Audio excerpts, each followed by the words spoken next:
не биле огнени скакулци овие што ги шират пожарите, бе. СДСМовци биле огнени. Тоест, они ги палеле. Барем некој од нив, не сите. И колку можат СДСМовци да бидат огнени? Они се бај ги млитавели, очигледно сакаат да си играат со оган кога се на власт. Кога не се на власт, поправо. А кога се на власт, као поплава се, као елемент, као земјотрес катастрофален. А кога не се на власт, сакаат да се пиромани. Барем некој од нив, не сите. У мајку му огнениов скакулец од СДС што го фатија како палел тамо околу Струмичко негде в некое село, кај слана сува, го чекала него шкорче да запали, пожар да стори. Не ми да баш поезија сега, му матер, мада можам да продолжам, нешто ќе смислам, не е битно, али не ми е тоа целта. И рипна одма зоќето, не, вика, мој шофер, никад не ми бил телохранител, али работел у општина. А чив човек бил, бе? Добре, бе, не ти бил шофер телохранител, ама чив човек бил? Од вашава братија, така? Па кажете, да, добро, шо е битно дали бил шофер или телохранител ти бил, не ти бил? Битно од вашава екипа е. Го фанаја. Клетите ВМРО-вци го фанаја. И треба да го јаде. Знаете какво дело е тоа? Мислам, знаете, не сум ја сега тука да ви кажам. Гледате каква штета направија, каква дестабилизација, каков страв кај население. Тој истиот сега, нашата полиција, треба убаво да го распраша, многу љубезно, многу фино. Пред да почнат муабетот, сакате цигарче, кафенце, нешто сокче, сендвич некој да донесеме, така како што знаат у такви ситуации овие полицајци да прават. И да го распрашаат. Зошто? Затоа што сам дечкото не бил. Моја предпоставка. Огромни се шансите да е дел од некоја екипа. Поголема. Подпалувачка, пироманска. Не ми се свија тој збор у вакви ситуации. Би рекол диверзантска. А основната, викаат, единица на диверзантските групи се тројки. Не она три само секс. Тројки. Никогаш не се сами. Никогаш. Тие што се сами и што палат затоа што имаат проблем у глава, тие се викаат пиромани, овие другиве се викаат диверзанти. Значи прават диверсии. Ке запали складиште со бензин, ке запали шума. Ке затуре може водовод негде, вода некоја. Ако почне да се крене тоа на повисоко ниво, да биде опасност по животот на луѓето, за да доби одредени политички поени, веќе тука, знаеш, тоа тероризам. Значи, предизвикување на човечки жртви со цел да се создаде паника, несигурност кај населението, да се предизвика безбедност на криза и да се добие од сето тоа некој политички бенефит. Тероризам, тоа е многу близко. А сето тоа влага у категоријата на специјална војна. Го зборам тоа цело време, дека треба точно да се кажуваат нештата, да се именуваат. Значи не се работи за пиромани во Македонија, се работи за диверзии смислени, најчесто од надвор, у кои што може да учествуваат луѓе од внатре, нормално платени, за да го направат се ова што ја го кажав на нашата полиција, се ова да го истера до крај. И нормално да излезе пред јавноста со конкретни резултати од истрагата, доколку ја затвори, ја заврши нормално, ништо кажување пред време за да не ја подкопа собствената истрага, но очекуваме да видиме за мотивите на овој лик кој што е фатен, за кој што допрва треба да се утврди кој е, што е, од каде е, зошто тоа го направил, дали некој му помогнал, кој му помогнал, дали некој извршувал нечија наредба, дали има тука некоја одговорност од други лица од државата и надвор од оваа држава, од друга држава. Значи да се утврдат сите тие нешта, но добро е да се тргне од јавноста она сулуда, не знам кој измисли информација дека огнени скакулци ги пренесувале по пожарите. Демек, добро, јасно е тоа, некој ги запалил, овие ги пренесувале, ама малце тоа без везе, но окей. Знаете шо?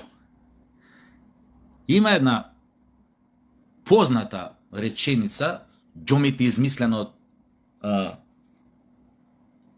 од Бункер, креаторот на сатиричниот стрип Алан Форд, во превод на Нено Брикси, гениалниот хрватски преведувач, кој што го преведе Алан Форд на таков српско-хрватски или хрватско-српски јазик, или хрватски, ако сакате, од денешен аспект, кој што со својот превод направи бум во бивша Југославија и тоа стана Алан Форд еден културен феномен. И сега често пати некој кој ќе смисли некоја Алан Фордовска игра на зборови, обично оди нели по фејсбуциве, по вие социјалниве медиуми, кој ја ги го кажал некој од Алан Форд, некој од ликовите.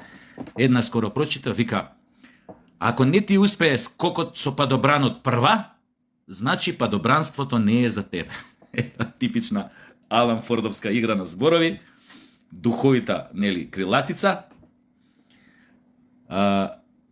која што само оние со малце попродуховени што се можат, нели, да ја сватат целиот хумор, целата хумористична сатирична содржина што ја еманира од себе, таа крилатица, таа реченица. Моабетов ми е: вие од СДС, скокот со падобран не ви успее од прва. А 35 години се занимавате со падобранство. Или во превод: скокот во политиката не ви успе од прва, како дојдовте на власт 90-ти, после експертската влада тамо, која година беше, раните 90-ти, до ден денес вие постојано скокате со падобран и постојано се убивате и пак рипате. Никако да сватите дека падобранството не е за вас. Политиката не е за вас. И сега ова знаете како ми личи? Се осиливте никако. Почнавте последниот месец-два да маате по ВМРО јако. Вие мислевте дека тоа многу јако, мочно, удари од сите страни, готово, ќе ја срушиме власт ова. Пожарите, пожарите, пожарите. Пожарите, неспособноста на ВМРО да се справи со пожарите. И сега, ждрагадал, ви фатија ваш член како подпалувал пожари. И сега сите рипнавте, ви гледам по дури Зоќе се јавил. Не, тој, ајде пепел, легенот со пепел, не, тој наш, ајде пилат, миење рацете, нема врска, тој не е наш, тој ова, тоа.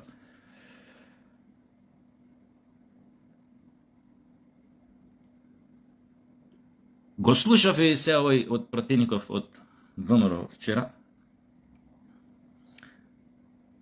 Свесен дека се направија некои грешки зашто не се процесуира, некои индици многу јаки за криминал.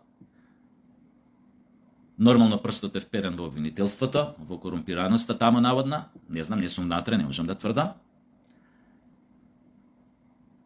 Но недвосмислено кажа дека тие работи мора да се процесуираат. Ние чекаме. А тоа уврска со обвинителството, значи тоа сум го зборел, значи луѓе во ваков систем, така наречен демократски, уствари систем кај што кулисата е демократска. Све оно што се одвија позади е недемократско. Одмешање на странски држави во суверенитет на една помала земја како Македонија. Одмешање на странски служби, подружници на странски служби, тука кај нас. На разни невладини кои што се продолжени раце на некои тајни служби. Кои што плаќаат, што викаат српски свет шаком и капом, да се урне власта на ВМРО. Да продолжи понижувањето на македонците и македонскиот народ, да се доразпродаде оваа држава, да се поништи идентитетот. Во една таква држава, што викаат некои членови на такви служби од западните земји, има еден кажа на времето, германец беше, вика, Македонија е разузнавачка наблюдувачница. Толку многу демек разузнавач имало во Македонија. Демек као кажи го ова, Казабланка пред и за време на почетокот на Втората светска војна. Вика Казабланка умало. Луѓе, тоа ви кажува нешто. Дека овде се сериозно измешани работите. Дека е многу тешко. Ако си на власт, да тераш некоја своја агенда И да не очекуваш валкани удари под појасот, од страна, зад грб и така натаму и така натаму. Во таа смисла, го зборам ова месеци наназад, може би цела година од како дојде ВМРО на власт. Не можете со демократски методи да чекате дека некој ќе се смилува, па ќе стане одеднаш поштен, нема да биде подкуплив, нема да биде компрометиран и ќе почне да работи, да процесуира тамо кај што треба да процесуира криминали и разни други злодела што се направени против заедницата, против македонскиот народ, против државата, против граѓаните, сите останати и така натаму и така натаму. Затоа го зборам она месеци наназад метафората Александар со мечот, Гордиовиот јазол. Така.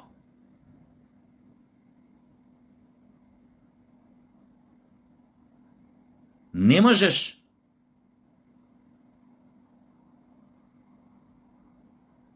во една бара крокодили да пливаш и да продаваш пацифизам, филантропија, алтруизам, разбирање, свест. Крокодилите нема да го разберат тоа.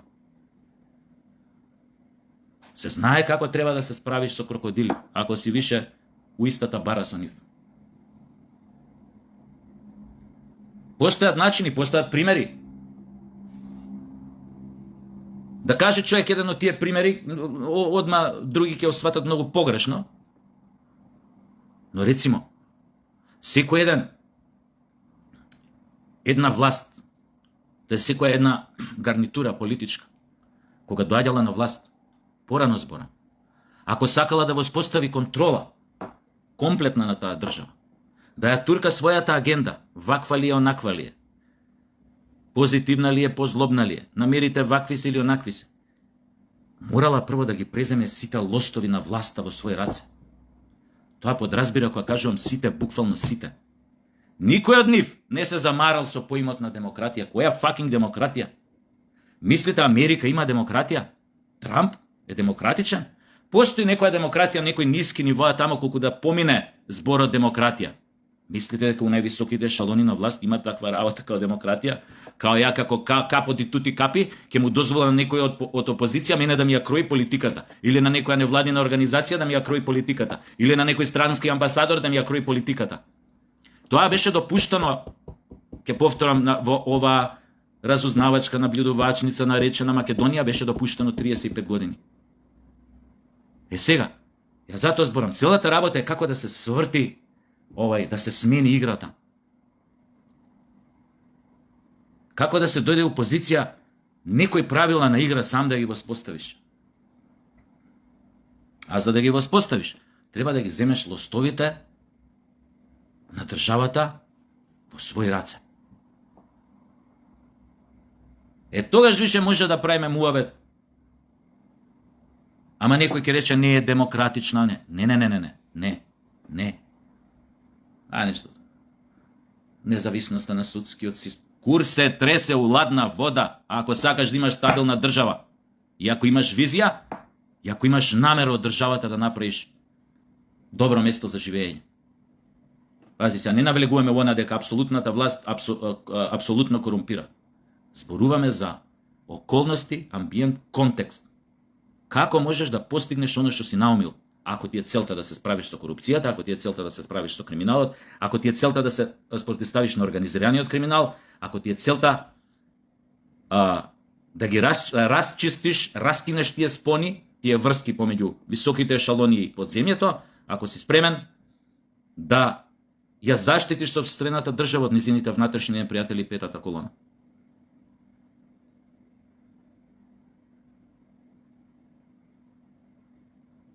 Цел универзум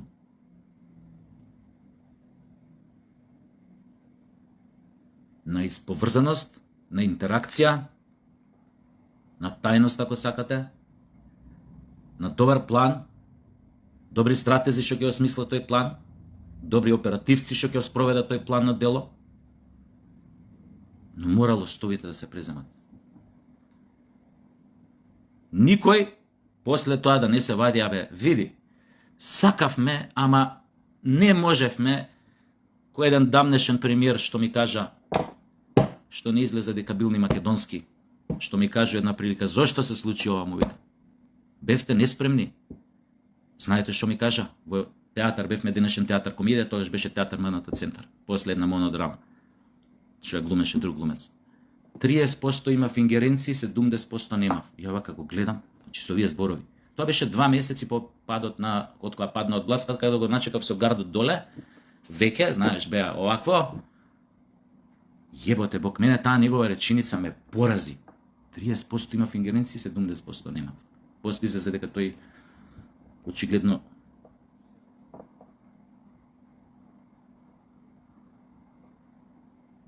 бил свесен цело време дека нема ингеренција, терал некоја оваква агенда туѓа. Нема никада ги заборавам неговите збори. Како бре немаш ингеренција? Прв човек. Све треба да е по тебе.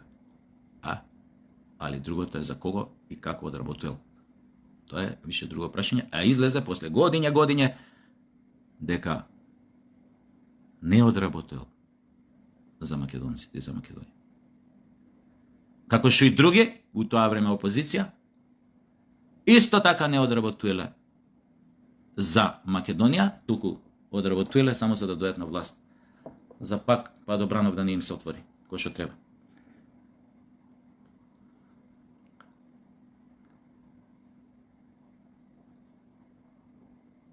Знам дека допрва ќе покажете некои работи, за да се однесува на ВМРО, дека ќе направите некои работи, што ќе бидат страшно позитивни во врска со сите овие ствари што сега ги говорам, но мора да сватите дека и народот е нестрплив, како што и можете да осетите, гледам по тој парламентарец од ваш, не знам како се викаше, дека сте свесни дека народот е бајги нетрплив, станат. Но не му замерајте, тој народ беа вашите гласачи кои што во огромен број ви изгласаа да дојдете на власт, од една единствена причина. Само да куртулат од она зло, наречено Социјалдемократски сојуз. Од оние неуспешни, повеќекратно неуспешни падобранци во на македонската политичка сцена.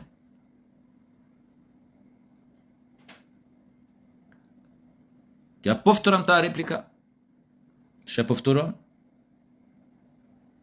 Ако имате добри намери, честни намери, усул е многу битно, турски збор, усул.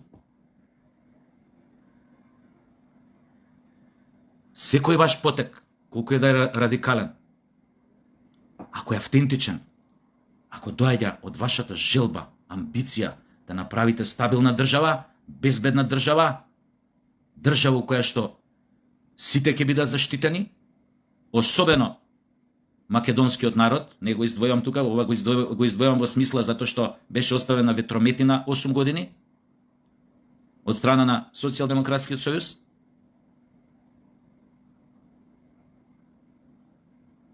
Ако тие ваши наредни идни потези што ги очекуваме, за она за што зборам до сега, значи средување на нештата така што ќе се средат малце порадикално, за да ги приграбите лостовите комплетно во ваши раце, за да не може никој да ви моча во супата, у таква ситуација сметајте на целокупната поддршка на македонскиот народ и ќе ја добиете.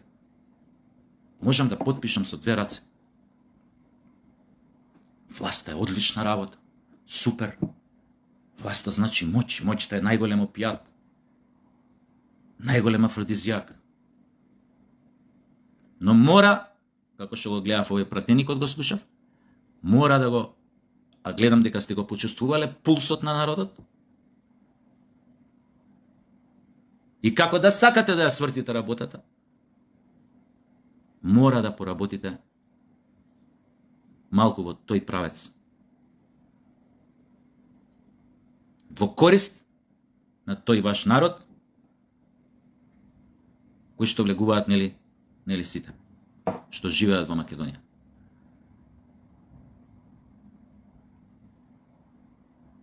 На никому не треба, не смее да му биде простено. Го гледам сега овој бугарчо, кандидатов за градоначалник на една општина. Пак наративите. пак старите наративи.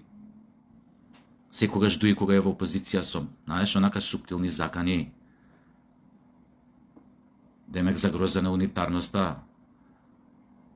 Македонија ваква не е добра, албанците потиснати. Поттикнување на омраза. Од позиција на кандидат за градоначалник. Бивши министер, неколку ресори. Треба да им се дозволи тоа на таквите. Само прашувам.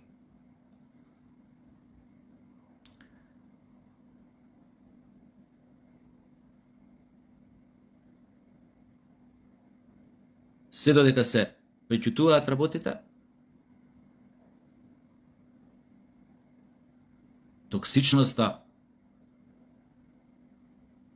на овие ликови, нема да кажам самите ликови, токсичноста нема да исчезне така сама од себе, затоа што се опаметили во еден одреден момент.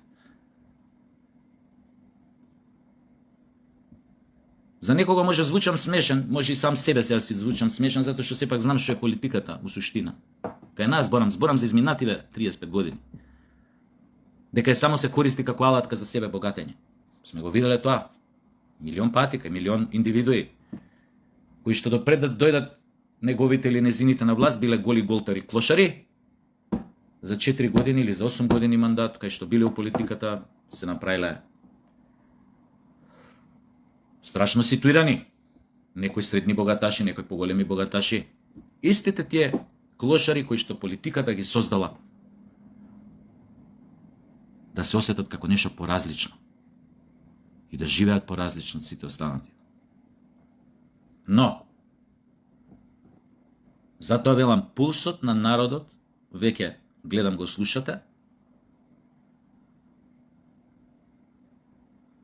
треба да се одигра малку за народов,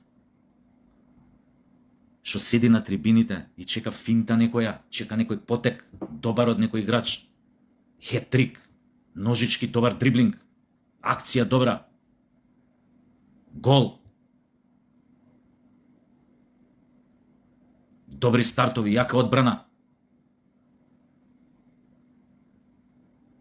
На крајот на краиштата, политиката, исто и како фудбалот се игра за оние на трибините. Или за ваш превод, политиката за гласачите, затоа гласачите и бираат.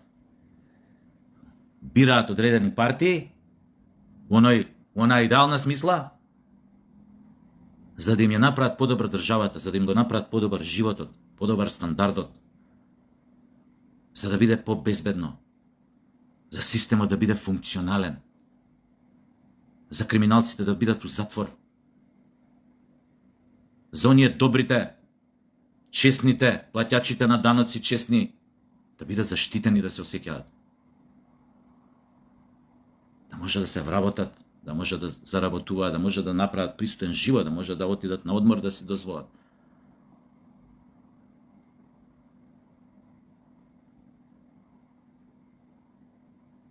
Можеме ова да го вергламе уште милион пати. Но како да ви кажам, сега сте во позиција таква, да ова мора да го разберете. Мора да работите на оваа линија.